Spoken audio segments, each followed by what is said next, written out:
benar.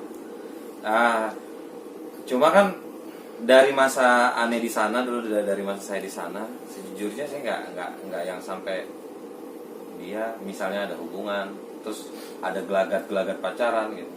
Hal kayak gitu nggak gue ketahui.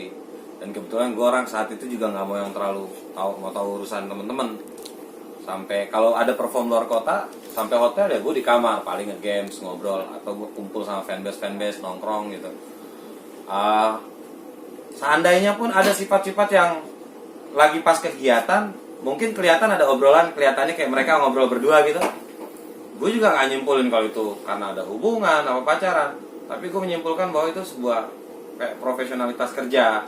Karena Ayus pemimpin dan Nisa ya masih labil, umur yang perlu dinasehati, perlu di briefing kalau naik panggung, melihat penonton banyak harus bagaimana komunikasi dengan audiens kan. Ya hal yang semacam itu gue rasa lumrah dilakukan sama seorang Ayus.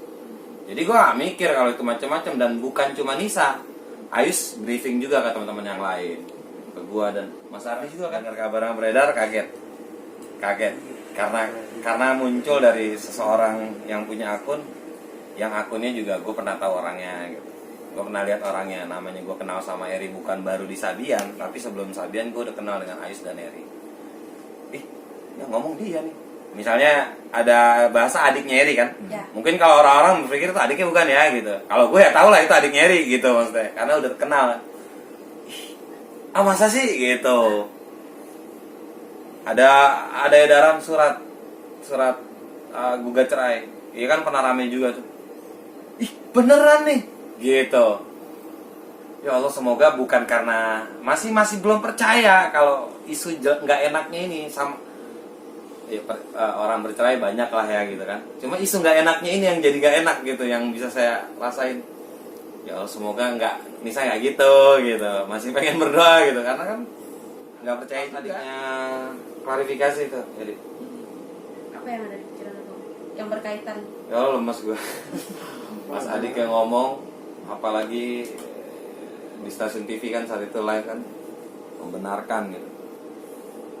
Gue langsung yang ini temen gue gitu, maksudnya Ayus Nisa temen gue, dari mereka belum jadi siapa-siapa, gue juga tahu mereka, gue kenal mereka. Sebenarnya memang kekerabatan kita asik banget.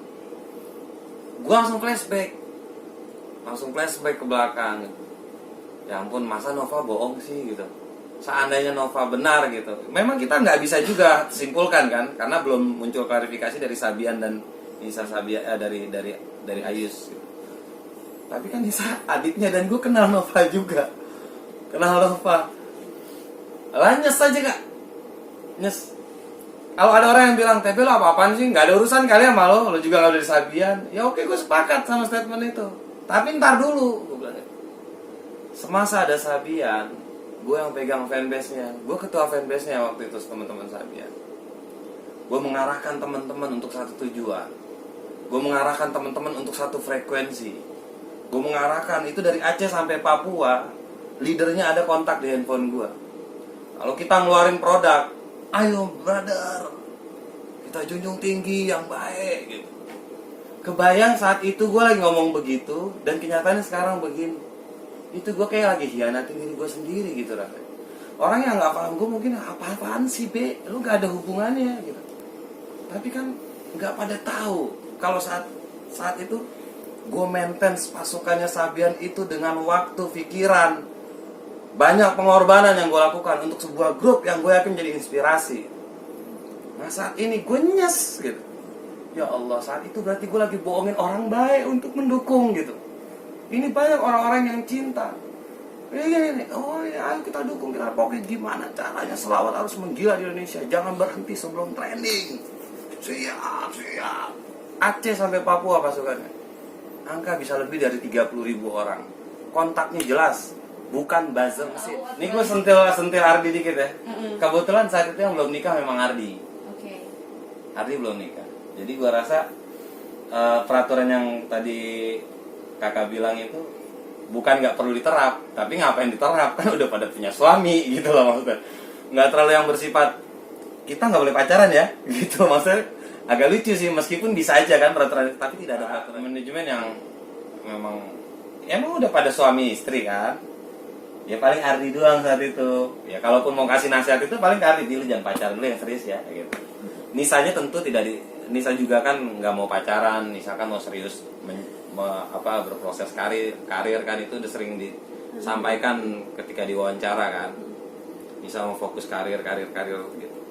Jadi ya udah, kita berjalan dengan Ayus terakhir terang 1 bulan ke belakang terakhir. Dia emang punya kekerabatan yang baik sama saya dari sebelum Sabian pun. Lebih ke say hello.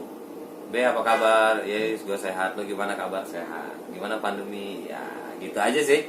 Habis itu tutup. Ya iyalah, gitu dong. Bercanda saya sama Yus. Yus, gitu dong Yus.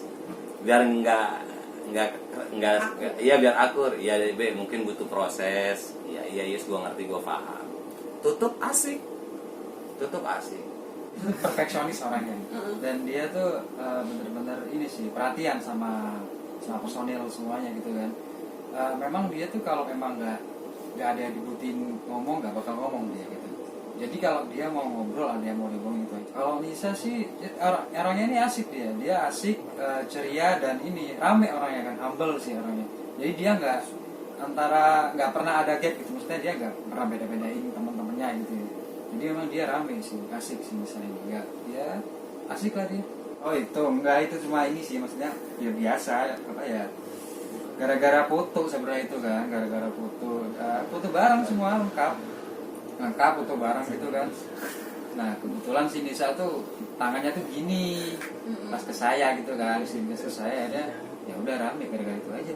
Sedikit tertutup. Ya itu tadi dia perfeksionis, cuman kalau dia mau ada yang diomongin baru dia ngomong, kalau enggak kita tetap asik, tetap. Kalau Sabian ke luar kota gitu kan, kemana kita rame bareng-bareng, sering bercandaan gimana gitu, tetap bareng-bareng. Saat itu sih statement saya kayak gini, ditanya juga kan tentang itu kan. Saya bilang balik lagi ke latar belakang. Menurut saya kelihatannya seni, tapi tujuannya adalah dakwah kayak gitu kan gitu. Nggak bisa dipungkiri. Makanya merdekanya pasti bulan puasa dulu kayak kolak. Nah saya bilang, kalau pendakwahnya satu aja bisa memberikan dakwah kepada beberapa wilayah lokal, apalagi ada 10 bahkan 1000 pendakwah gitu kan. Artinya dakwahnya semakin luas. Jadi ada Sabian, ada No7, ada yang lain-lain. Semakin banyak itu justru bukan semakin bersaing, justru semakin memberikan kemudahan untuk menyampaikan syiar dakwahnya kayak gitu. Saya pernah menyampaikan hal seperti itu ketika datang muncul pertanyaan apakah menjadi sebuah persaingan. Nah kalau terjadi saat ini ya semoga aja. Kalau No7 emang udah konsisten aja kok, kita jalan kok. Penonton kita bagus gak bagus, kita konsisten aja. Pandemi kita berani adu kalau koleksi video kita itu bisa lebih banyak gitu.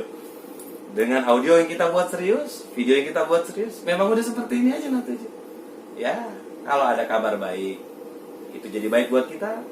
Jika ada ya kita terus evaluasi seperti aja. Biasa berjuang kok ya, punya harapan. Tapi jika Allah mengizinkan, izinkan sekali saja, yang semoga kita bisa berikan satu inspirasi baru, sebuah contoh, dimana yang insya Allah contoh ini bisa menjadi tauladan. Ini buat semua yang lihat ini, harapan yang pertama buat netizen, jangan terlalu banyak menghubungkan antara sisi agamanya. Bagaimanapun ada sisi positif yang disampaikan, yang pernah dipersembahkan oleh sahabat-sahabat saya gitu. Untuk netizen, untuk teman-teman influencer muslim, entah mereka dari apapun nama grup bandnya, siapapun penyanyinya, justru adanya hal seperti ini, kita jangan fokus dengan ininya, kita fokus sama karyanya. Gimana caranya? Ya udah, kita bersihkan semua yang rumor-rumor yang berhubungan sama selawat, sama agama, kita bersihkan dengan koleksi semuanya. Justru jadi harus bangkit. Semoga pada akhirnya urusannya Nisa dan Ayu selesai, keluarga semua tidak bisa saling memaafkan, ikhlas gitu jika terjadi. Terus teman-teman muslim semua tidak terpengaruh dan semoga tidak berefek seperti itu. Tadi Mas Adi bilang orangnya kan orang perfect gitu. Saya cuma feeling mungkin mereka lagi sibuk syuting atau mereka lagi sibuk menciptakan lagu yang akan dipersiapkan nanti.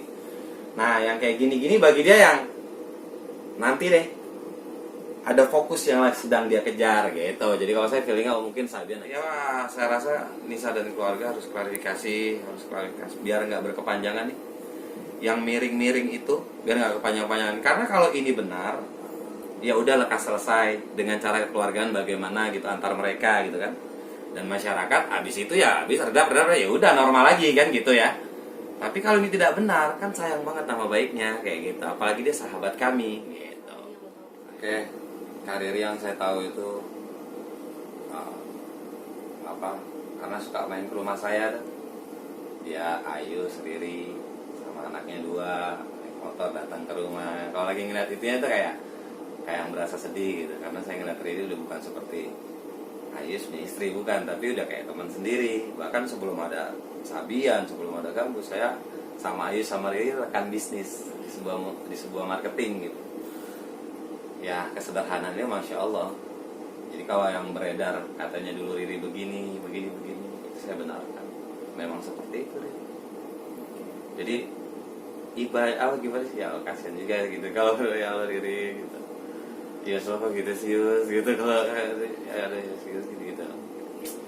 Pada akhirnya jadi sekarang ini udah bukan kepada mereka. Udah ambil hikmahnya buat yang lain gitu. Kalau menurut gue gitu. Karena harus fokus ke merekanya udah romat ramit nih urusan. Jadi ambil intisarinya, ambil hikmahnya, amalkan di tempat yang lain. Misalnya Liza nih, kita punya penyanyi kan cowok, amalkan gitu. Dia cowok, karena kita cari aman sekarang. Gitu. Oh, berarti mau diganti dong. Kita harus tumbuhkan jenggot gitu. siap. Maksudnya ya udah kayak kita nih, berarti 07 harus ayo bismillah kita menjaga nih. Gitu. Buat yang lain juga ayo menjaga gitu. Yang lain ya udah tinggal begitu. Mungkin adanya kejadian ini bisa ngambil hikmah. Kalau tidak ada kejadian seperti ini, bisa jadi akan ada nanti nggak tahu di mana gitu kan. Ya ada plus minusnya juga. Itunya saya nggak bisa jawab dan nggak tahu. Karena bertubi-tubi tuh masuk ke handphone saya ini ramenya sama fans fanatik itu. Lu diserang juga berarti, Bang? Bukan cuma diserang, pertanyaan mereka udah kayak keluarga. Kebayang ketika selesai perform, saya duduk bareng sama mereka jam 4 pagi di alun-alun, ngopi. Bukan sekali, setiap event. Bukan cuma sekali momen, setiap kegiatan. Di rumah main handphone cuma buat ngeladenin mereka. Jadi pas mereka jawab, mereka udah kayak teman-teman saya aja gitu. Dan saya sampai bisa mengetahui karakter-karakter mereka dari namanya aja bisa hafal. Sampai segitu dekatnya gitu. Nah, mereka ada yang menyatakan sebuah kekecewaan. Nah, tugas saya hanya menyampaikan satu hal penting ini buat semua.